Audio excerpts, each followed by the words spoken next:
দাদা টাকা নিয়ে আসতে ভুলে গেছি, পরে এসে দিলে হবে? না, টাকা দিয়ে আপনার জিনিসটা নিয়ে যাবেন।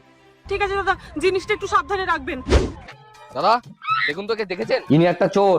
হ্যাঁ, একটু আগেই একটা জিনিস রেখে বাকিতে মাল নিয়ে গেছে। আচ্ছা দেখুন তো, এই বক্সটা কিনা, এর মধ্যে মিনিমাম 1 লাখ টাকার মাল আছে। 1 লাখ টাকার মাল? তাহলে তো ফায়দা নিতেই হয়। না না স্যার, এটা না মিথ্যা কথা বলছিস তুই না? চ থানায় চ। স্যার, সত্যি আমি বলছি, আমি ওকে চিনি না স্যার। স্যার, এইসব পুলিশের ঝামেলার মধ্যে আমি পড়তে যাই না স্যার। স্যার, আপনি অল্প কিছু নিয়ে একটু ব্যাপারটাকে মিটিয়ে নিন স্যার, প্লিজ। আচ্ছা ঠিক আছে, ঠিক আছে। আর মনে রাখবি, মেয়েটাকে যদি আবার দেখিস তাহলে থানাতে জানাবি।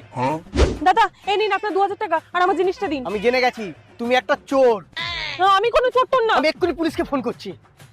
না না দাদা, পুলিশকে ফোন করে আপনার কি লাভ বলুন? ওই জিনিসটার দাম 1 লাখ টাকা, আপনি আমাকে 50,000 টাকা দিয়ে দিন। হ্যাঁ ঠিকই তো বলেছে, আমার তো 50,000 টাকা লাভই হবে। এই নিন।